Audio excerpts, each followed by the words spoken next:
Okay. Welcome back to the Alternative Highs podcast, the #1 podcast in Southwestern Ontario. That is a fact.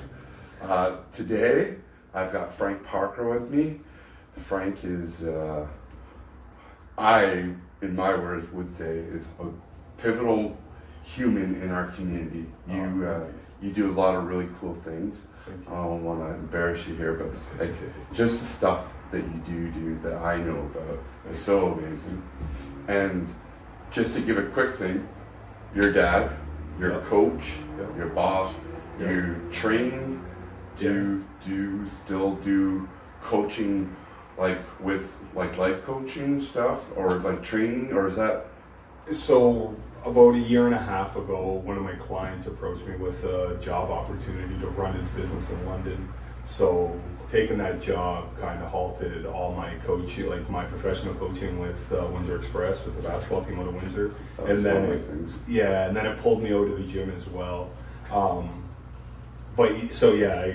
running a business in London now, so it's the travel and the time. Are you still in London every day? Every day I travel back and forth. Oh, shit. I remember bumping into you on the 401 that one day at the on road.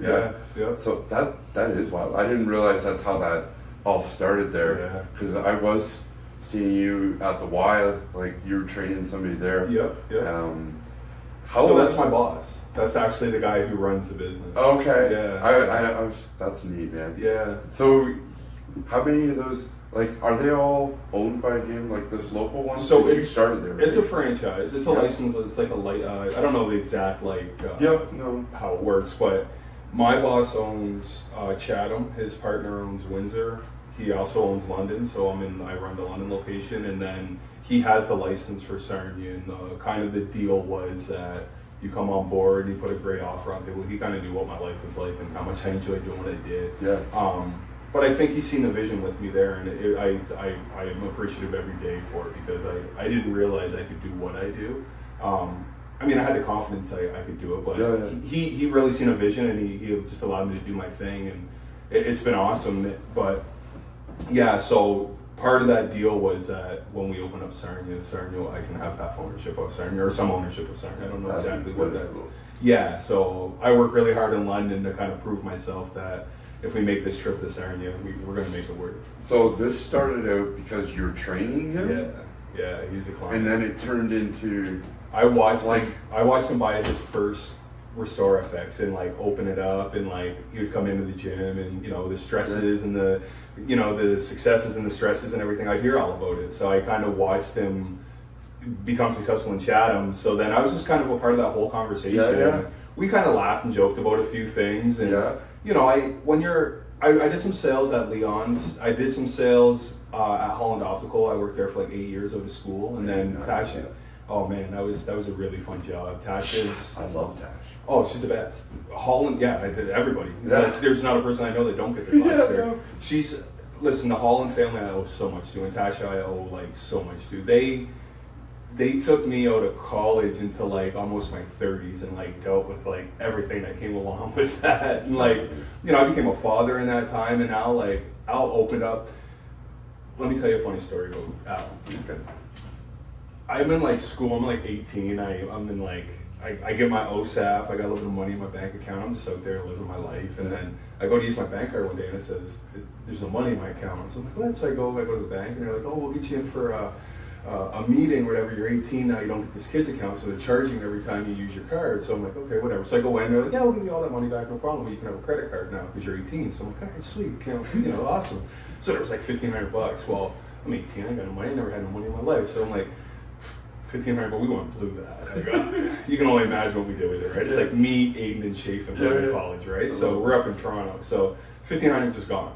So fast forward like a couple of years, and working at Holland Optical, and Al was like, Al don't play when it comes to his finances. Like he's always like looking at his investments, and like he knows where every dollar goes, and he's very, very successful businessman. He does not, that business is successful for a reason, So he'd always be on me like, hey man, we need to get you some RSPs, we need to get your bank account right. So he got me That's the conversation he had with you? Oh yeah, and he didn't play. Boss. He was a real boss. And I tell people this all the time. That's what that's why I enjoy the role I have, because I understand how important he was to me, and I understand like how important those conversations are to like helping you get to where you need to be. As a 20-year-old kid, man, none of that stuff mattered to me. I could care less about any of that. You know, I wasn't a father yet or anything, so it was just like, I'm living, bro. Yeah.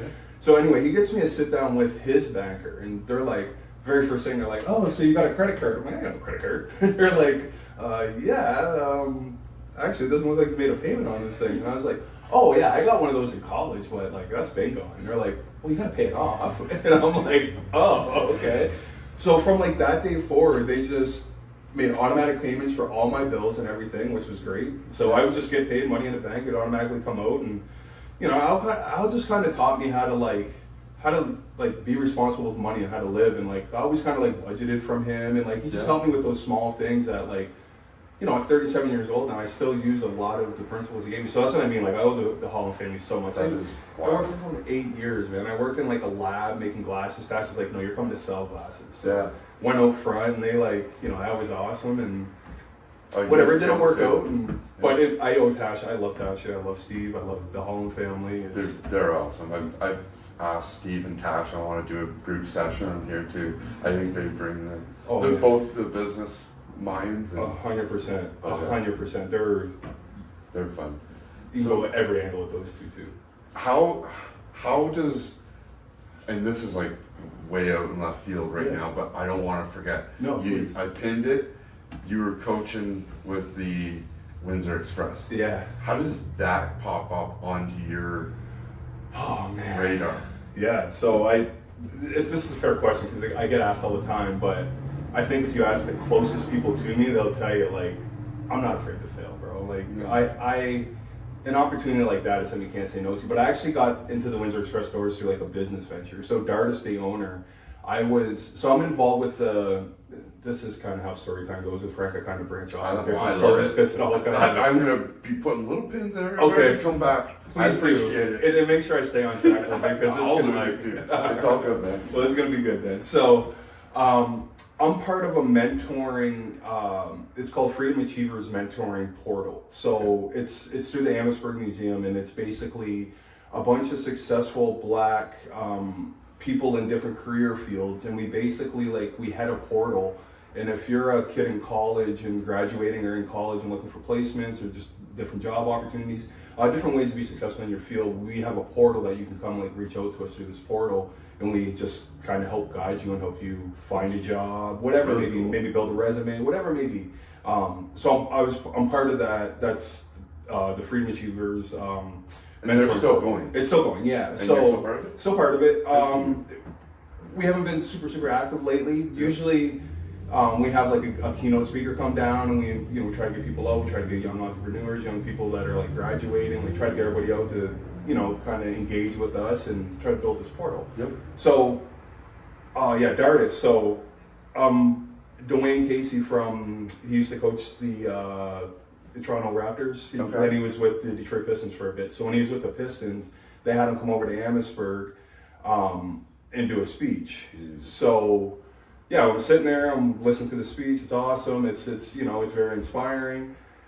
And he got talking about so let me explain this to you though. First off, so who am I to be part of this mentoring summit, right? Or this mentoring portal? Because there's police chiefs, there's fire chiefs, there's lawyers, and then there's Frank. I'm like working construction at the time, but the guy who asked me had seen me running like a basketball camp, and I think he just seen my connection with like the community and the kids, and he's like, hey, maybe this guy has something. And then a conversation grew, and then he asked me to be part of the portal. I'm like, sure. So I really didn't know what I was getting into until I showed up to one of these meetings, and I'm like, oh, I show up to this meeting actually, and I open up the pamphlet, and I'm looking, and it's like so-and-so police chief, so-and-so fire chief, so-and-so lawyer, and I'm like, Frank Parker blank. I'm like, so what am I doing here? So they're talking about giving back to the community, being active in the community, making a difference. And then they open the floor up for a discussion. So I was like, can I have that mic? So they bring the mic over. As you know, don't let me talk, so I just keep talking. Yeah. So he brings the mic over, and I was like,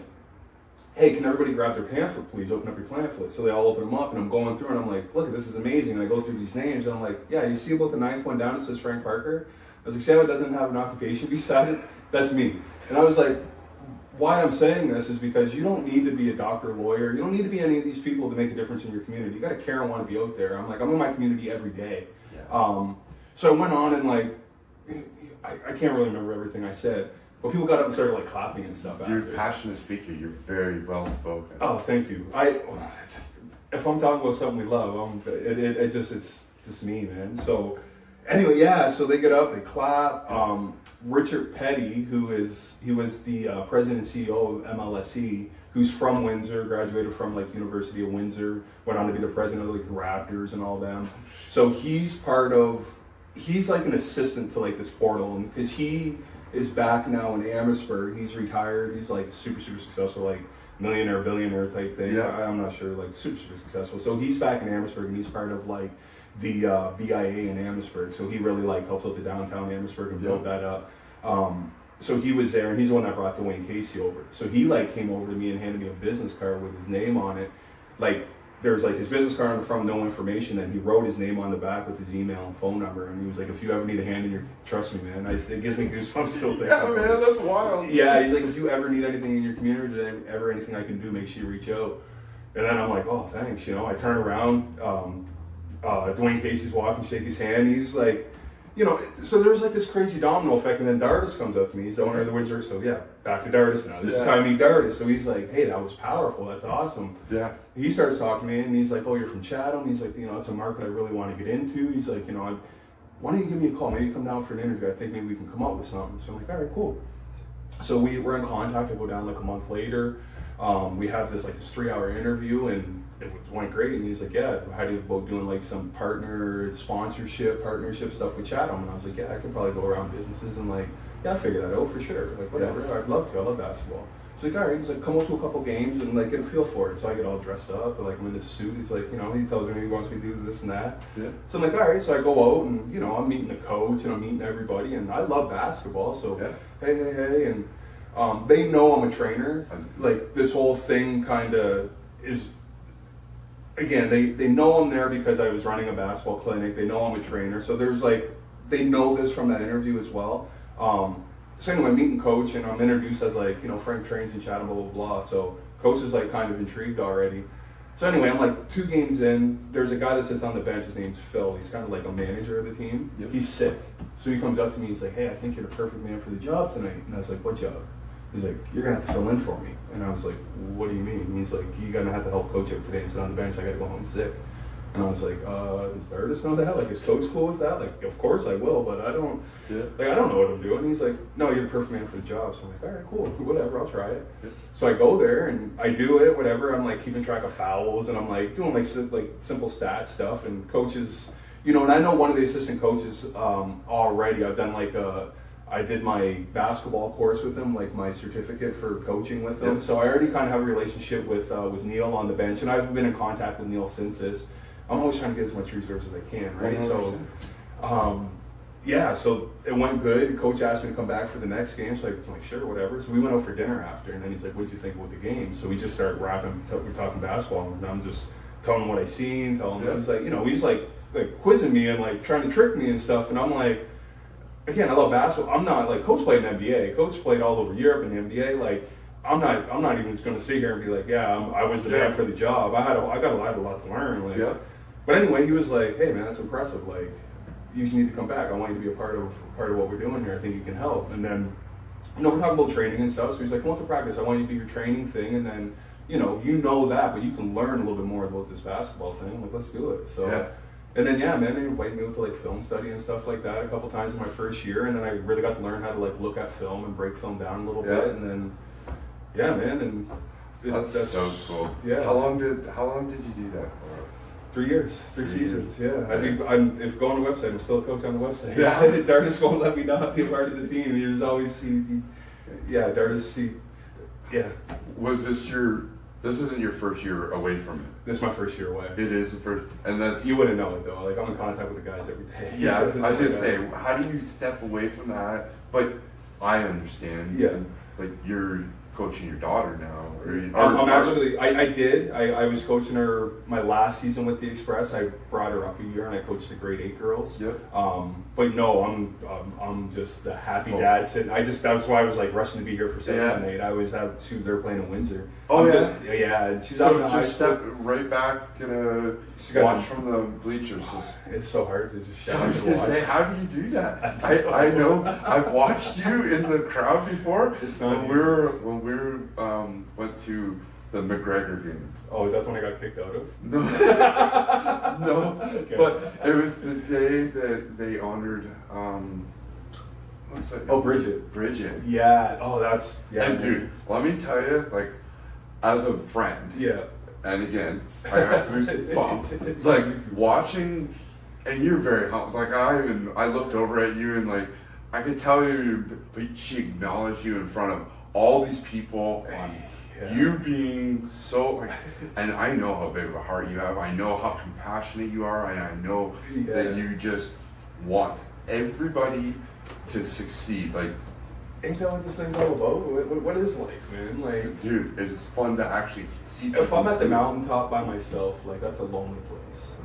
You know what I mean? I'd rather be at the bottom and everybody else above me. And like if they're all happy up there and I can help them be a little bit happier, I'm good with that. I don't want to be at the mountaintop. How did that become a thing? Bridget was working out at Peak. She was there in her off season, and we got chatting one day, and she knew I was working with the Express or whatever, and she was like, hey, I need to get some shots up, and I don't think her mom was available or something, so she's like, you want to come get some shots up with me? And I was like, yeah. Like, when? I'll clear my schedule. And bro, let me tell you, like, she's killing it right now. I was gonna say, what's she doing? Where's she at this year? She's with Minnesota. So they just finished second in the league. They just won their first playoff series. They're going in Sunday. They start the semis, I believe, the semifinals they're in. Are you watching all those things? I can't miss it. What do you like on TV? You freaking out from the man? We just went. I brought my daughter to Chicago this year to watch her play against Chicago. My daughter's a big Angel Reese fan. She played at LSU last year. I love my daughter's, like, she loves women's basketball. I just love it. Like, she wears Sabrina basketball shoes. Like, so we bring her to Chicago, and I'm like, just watch how hard Bridget plays. Bridget can play, like, watch the stat line with Bridget. Some days she'll have 19 points, hit 5 threes, but there's some games she'll play 36 minutes, have 4 points, 6 rebounds, and 2 assists. And you won't appreciate that she was still the best player on the floor because she worked so hard. Yeah. So it's like, I'm like, just watch what she does. If you just do what she does, there's no way you can not be successful. You don't. Now, mind you, she is probably, she shot like 44% from the 3 this year in the WNBA, which is like number one. I believe that's the best percentage in the WNBA. Wow. She's literally the best female basketball shooter of the ball. Cool. Man. She is the best female shooter, and she's acknowledging Frank Parker. I'm just grabbing rebounds. Dude, it was so cool for me to listen to as a friend. She gave me a thank you card, and it's so. If you ever come to my house, which you're gonna have to come over sometime, I got a room, and I'm a history guy, so I'm a collector as well. So I collect cards and I collect sports memorabilia. So the thing, like, I've sold a lot of my memorabilia off, and I'm like a Chatham collector of Chatham sports professionals. Yep. So, you know, Andy Fantus, TJ, Brody, obviously Bridget, yep. Jenkins, I was gonna say Chad LaPrise. Yep. I got a little bit of.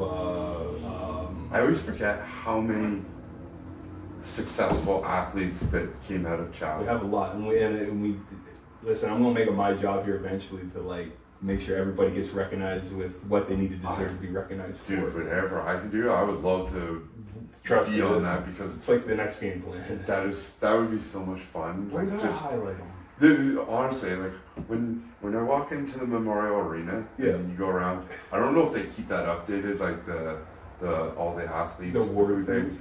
They're what are they called? Anyhow, I seen Komsky in there. I see him at the gym. Listen, that man is on another level. I hope he watches this, because that man, I was just saying to Dave, I was like, he was doing a full Turkish get up with a 50-pound sandbag or something crazy, and he's like making it look easy. Yep. And I'm looking at Dave, and I'm like, Dave, I would die if I did that 3 times. And he's just like rocking it out and like winking at us. I'm like, no. I was in there shortly after he had his surgery, at his knee surgery. Right. Still squatting, probably. Dude, he's got no chill button. Like, no, man. And He's a big man. he is going ham right now. Yes. He's got a few podcasts. He's got a few. Okay. Like he's lifting off. He's doing a lot more speaking. Good for him. Dan and I have been trying to do something. See, you know what? I don't have any, and I have a great relationship with him. I have to add some of his. I got to get a piece of memorabilia for my collection. Yeah, he's got some cool stuff. I got an unopened box of Fantus flakes. Oh yeah, that's a big deal. Oh, that's a big deal. Fantus is such a cool guy, man. Oh man, again, like, I mean, we know him because we went to high school with him, and it was hard not to like. Were you? No, I'm younger. I'm quite big. He was. Listen, when I'm in grade 9, we had our senior boys basketball. So we went. Everybody that went to McGregor when I was a kid, like, you had to play basketball. That's why we went to McGregor. So if you were on like the starting lineup of a team at McGregor, you were somebody. Yeah. So anyway, I'm in like, we're midget. We triple crown that year. Midget, junior, senior, all won camp finals that year. And our senior team, there's Andy Fantus, Kevin Kalustra, Alan Catrice. Yeah. Like, think about that. Alan went Division I MSU. Andy Fantus is like one of the best CFL receivers ever. Touched the NFL field. And who was the other one that I said? Oh my God, the best high school basketball player ever from this town. I was just messaging him the other day, and the whole time I'm sitting there thinking, like, remember that one time you made me look really ridiculous? All of us? All of us? Yeah, he's such a hoot, man. Listen, Caleb Roberts deserves all the credit he's getting. He's killing it right now, but people forget how good Kevin Kalustra was at that. So amazing. He was a high flyer. He could shoot it. Great He was a competitor. He was hitting that backboard with his head almost. I'm telling you, man. He got a vertical on him like I've never seen before. Man, if his knees stayed together, like, and I'm sure looking back even with him, like, I know they used to do like Air Alert, which is like to like be a trainer now, and that they've never given that many contacts to kids. You're like, what do you expect? Of course the knee's gonna blow it. I bet you if he could like, and I'm sure like all those workouts and all that stuff, and I don't even know if he did Air Alert. I'm assuming he did. That's what we all kind of did back then. And it was like this jumping program we had in high school. Nobody was lifting weights or anything. Actually, a funny story is I'll never forget them coming into we were waiting in the weight room for our tryout after them. This was when we were in grade 9. So we're in the weight room, so we're all like lifted, and all the seniors came in after, like, you guys are dumb. None of you guys are able to shoot the ball. But none of us knew anything about the gym. So yeah, we had like this Air Alert program. It was like doing jumps off chairs and like bunny hops and like just a million contacts. And every week you do like 100 more, and most people quit after like week 4. Like I probably got to week 3 to be honest with you. Really? But these guys, like, I remember the rumors were like Kevin's done it like 4 times, and it's like, well, no crap, he hits his head off the back. You know? Those guys are all freaks, man. It's unbelievable. I can't believe I haven't heard the Alan Catrice name. That just. You realize like he could have been drafted to the MLB out of high school. Yeah, he was so good, man. He could have went anywhere for basketball. Oh man, wild times. Yeah. So what's future plans? Do you plan on going back into coaching? You know, I don't know. The opportunity is always there. Yeah, absolutely. I'm at a crossroads right now. Like I love what I'm doing with work and like running this business and like making that happen. I love my community a lot. I really want to do and be a little bit like, there's still a little bit more in me that I have to give back to this community yet. Like, you know, I know you've seen the basketball court we just did. Like to get that done and what we had to go through to get that done. It's like I'm up for that battle to do what we need to do to like get some more stuff done. And now that I like, you know, I've been at the table and I know what it takes, and like I have those resources now and I have those numbers in my phone. It's there's other work that needs to be done. Like you know, my side of the tracks down east down there is it's looked over, and we need, you know, when we were kids we had Robert Farrell like, you know, throwing barbecues and making sure things happen, and I feel like I just kind of picking up where he's left off. And 100%, bro. I tell Robert every day, I'm like, our community, like me as a kid, we wouldn't have had nothing without that guy. You know, like, he's honestly, again, one of the sweetest men. This community needs to highlight that guy at some point, some way, somehow. He's just so. Love that guy. 1,000%. When I was in the hospital, I'd send a message. I couldn't feel my feet, couldn't do anything. but I wanted something on. Yeah. And the man sent over 2 Air Max for me, the ones I've been looking at, and he didn't even ask any questions. He's always, I just love that guy. Even the stories I know about him that nobody else knows, for like the things he does for the community, his family, his friends, that like, hey, you don't want to thank you, you don't even want to spoken of. No. You know, and it's like, I've learned a lot of lessons just watching that man live, you know, so, but yeah, my future, like, I gotta finish my work in the community. Like, there's still work to do in there, and I still got a little bit of fight left in me. I love the community. I'm new to Chatham. Yeah. But like, you're making all the I right can work friends, alongside with you. I want to help you. Well, we're together, man. We're brothers, I love so it. we're in this together. It is something that it's passion now. Well, you're in one of the most historical societies that this town has to offer, and from that side of the tracks, like, so I hope as you take that journey, I hope you like understand like the history of like every step you take within that journey. Like for us to still have what we have down there is you know, there's a lot of people that had to work really hard to keep that together. You know what I mean? So it's like so yeah, like you're in it regardless, you know. Yeah, I'm very passionate about it. Absolutely, I know you are. When I see you around, you're always like, you know, we're supposed to do this over a coffee 20 times, like, not with a camera, not with light, none of this. Like, we were supposed to just go have a coffee, just to have these conversations, you know. Yeah. So it's like it's funny what it took, but like it's guys that like yourself. There's lots of us that need to start making that movement, start taking that step forward. Because otherwise we will just sit there on that spinning wheel 100%. and we'll just keep talking about it. 100%. You're the doer that we need, and there's gonna be some more that'll come along. I'm hoping to be a doer alongside with you. I got some things like I can't wait to get vocal with it. I know I'll talk about it with you afterwards, but it's something I know that's just gonna be so amazing. Well, I see your passion with like everything you do. I get to see you in the gym working, you know what I mean? And I get to see like the passion you have in there and how much you love it. Because I always tell people, even when it comes to the gym, like, we all have like these goals, and goals in the gym are like some of the hardest goals to reach that you'll ever do, because you have to have so much delayed gratification to get there. And that's the hardest thing in life, is like putting a bunch of work in with something and like not seeing a result. And the gym is something that like, you look at yourself every single day. It's so hard to even see the result. Everybody might see it before you even get an opportunity 100%. To see it, you know? And it's like, I see you in there like just loving it. And I try to tell people, like, the only way you're gonna be successful in this place is if you love it. You know, like, I'm 20 years into this thing, and it's like, I don't love it like I used to. I go because it's part of my life now, and it's like, you know, I was just saying this the other day, like, I'm never going to be who I was in the gym, ever. So going to the gym to be like, oh, I'm going to be better, it's like, I'm never going to get to that mountaintop again. That was one of the questions I wanted to ask you, actually, because I'm struggling right now. Let me hear it, I don't think I can maintain the muscle that I had built. It's too much work. It's so much work. I'm quite content with being just comfortable. For sure. And like, as you're just saying, I won't be. You were much different. You were I competed too. Right? I was gonna say you competed. Yeah. How many competitions? 3.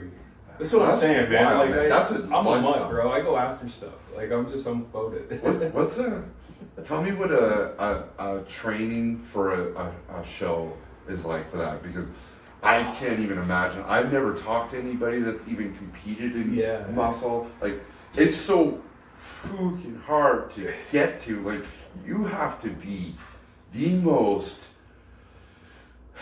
disciplined. You have to be the most consistent. You have to not give a shit about anything over there, because it is only what's right here. 1,000%. And that's why, like, I could never compete at this point in my life. Like, my relationship with my daughter, my wife, and like my friends are so much more important to me now than they were when I was competing. Like, again, competing was like something I needed at that time. It was like something that I could just like really focus on, and it like, you know, life wasn't what it is today, you know. So it was like, But again, it was one of those things where it was like, I can put this out there and I got to hold myself accountable to this thing. Yeah. And if I do that, I got to be successful. So I have to give it 100%. And like, I learned a lot about myself in those times. I was going to say, yeah, you're young, because how old are you? 37. You're 37. Yeah. How old were you when you first started competing? My last show was in 2016. So 8 years ago. That's crazy, right? Like, wow. Feels like yesterday. Like nobody in their 20s today. It was a trailblazing thing too. Like Colin Herter, I think, was the only other guy that I competed. Okay. So I always took great pride. Like I was like OPA or CPA as it is today, but the OPA was like the organization. A lot of people competed in UFE, and I'm not dogging on them or anything, but like, you know, you had to go through the OPA to get an IFBB pro card. Like that's a different stream, and I was like the first one in this area to win an OPA show, and I was like, I took like big credit for that, you know. And it was like a little bit of trailblazing, but man, that was such a fun time in my life. And do you know Travis Winkworth at all? We're dropping some beauty names on the podcast. I love that. Man. So Trav is my workout partner, and it was so fun. Like, so we're probably gonna, I don't know, you might have to cut some of this out so people not getting bored, but me and Trav, like, I remember seeing Trav in the gym, and I never in a million years would have thought that guy would be my workout partner. I'd look over at him, you know, we were listening to Young Jeezy every day. I had a little swag to me. I'm looking at this kid sat in the squat rack every single day with a frosted tipped hair and just squatted his life away. And I was like, listen, I'll hit legs like half once a week and maybe a full good one here and there, but no, I ain't living in that squat rack. And I remember a buddy from high school was working out with me one time that used to be in good shape, and he was like, hey, you know that guy over there? And I'm like, nah, just white guy with some frosted tips that squats all the time. I don't know him. He's like, he's an amazing hockey player. He's like, best player for the Mariners, blah, blah, blah. And I was like, bro, I don't know. I don't know. Again, just, I don't know. Yeah. So I made the choice to compete, and I was like, I'm going for it. And my sister's husband's actually an IFBB pro judge. So I've kind of always had like a little, like, my view to bodybuilding has been a little elevated compared to what most people get. I was going to say, nobody would ever imagine that either. No, right? And until you meet Paul and you're like, oh, this guy's a fucking beauty. So he's like, he's the one that convinced me to compete. He was like, hey man, like you have a really athletic physique, like you put muscle on pretty quick and you have little tiny joints, like men's physique is a perfect category for you. And he would see me at the beach and stuff with my shirt off, and I was in pretty good shape naturally as a kid. So he's like, let's do it, let's try it. So I was like, let's go. So I start competing and my body starts like really changing. And Travis like, hey man, I heard you competing. And I'm like, hey, he's like, you mind if I tag along and train with you? And I was like, yeah, whatever, let's try it out. And this guy's a beast, man. And it was like, we became like super good friends. Our kids were in school together. It was like, listen, my whole life is just like, I don't know if you're religious or you're spiritual or like which way you go with it. Like I'm very spiritual, not so much religious, but more spiritual. But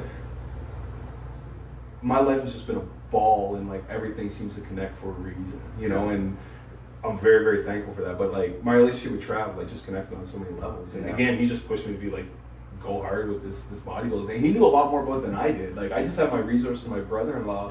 And I knew I fell in love with the gym initially because I was better than Aiden, I was better than Shafe, and I was better than Jesse at the gym, because every other sport they kick my ass, and I can go in here and I'm like, all right, I'm stronger than these guys. And I'm in here working my butt off to stay stronger than them. So I fall in love with that originally, and then he's like, Trav is a huge bodybuilding fan, so he's like, he's teaching me this sport as we're like going for it. And like, first show I did, you know, looking back, it's like, damn, like, I'm like to this day I'm super impressed with a couple of pictures I look at from my first. Yeah, man. I've seen a few of them. My very first show, I had this picture. I walked off stage and I was like really like disappointed. I didn't do as well as I thought I was gonna. But I had like in between shows, I got to go for a cheat meal. So I was like, Paul's like, you know, let's keep it kind of tight. Like there's still a good chance you can like, you know, at least, you know, come away with some type of placing. You're not gonna get a medal, but we can get a place. So let's not blow it up. I'm like, yeah, whatever. Give me 3 fries, a couple burgers. I ain't eating nothing in like 16 weeks. So I was like, I went all out. But my body just sucked it up, man. So I remember walking off stage and Paul being like, stop. He's like, I'm like, what? He's like, we gotta take a picture, bro. You look amazing. Yeah. And I look back at that picture today and I was like, I don't think I've ever met that again. Like, that was like, but yeah, so 2 shows later I ended up winning, and it was, Retired at the top? Well, yeah, it was like, I knew what it took to win a regional show, and I was not willing to do the things it took to try to get to that next level. Did you say 4 months of training? Like obviously you're training all the time, but where you're like, cutting and Yeah, diet. You're up every day. Like I was up every day doing morning cardio. You know, eating 4, 5, 6 meals, whatever it was. 2 weeks of having to shred. Yeah, no, I think like once your body starts changing and you start getting a lot of compliments, like you just like keep going for it. Yeah. Like you're feeding off that, right? And I do appreciate it. well, you know, your body's changed dramatically Nutrition too. is so difficult. I still can't. Listen, I've never been the scientist, bro. Like I love it. I love that stuff and I love learning about it. But back then, like, if Paul told me to eat dog shit, I'd be like, how much? And can I put some syrup on it? Yeah. No, okay. Can I put some peanut butter on it? All right, cool. Like, whatever he told me, I was gonna do. And I'm sure Trav would attest to this. Like, I can remember being like a few weeks out and Trav being like, oh, I don't know. And then like a couple weeks, things just boom, turn around. He's like, fuck, you guys did it again. How'd you do it? It's so Because it's whatever I'm told to do, I do. Like 45 minutes cardio. The only thing I might do is like, listen, I was in men's physique, so my legs didn't give a shit. So I might have had like a lag workout, and Trav's gonna laugh if he listens to this because it would be like, yeah, here's our lag work today. Like we're doing this. I'm like, all right, I gotta go earlier. I can't go with you. Sometimes it's a beast with legs. I don't want to actually train legs. Right? So I'm like, yeah, I gotta go earlier. I make some excuse. I remember one time this woman was in the gym and she snapped the snap of me and sent it to him, and I'm in there training arms. He's like, how's your lag working? I'm like, it's awesome. He's like, you dummy. Like, look what my wife just sent me. So I'm like, yeah, my upper legs. You're doing great. You know, but That's amazing. yeah, man. Frankie, I appreciate you so much, brother. This has been awesome, man. I had no idea what we were going to talk about. I just wanted to fly off the cuff. That's awesome. And I had a blast. Me too. I would love to do this again someday. Absolutely, man. And, I still got so much to talk about. Dude. Thank you so much, brother. I love your Appreciate shoe, it. man. I appreciate Thank you. It was fun, man. That was fun.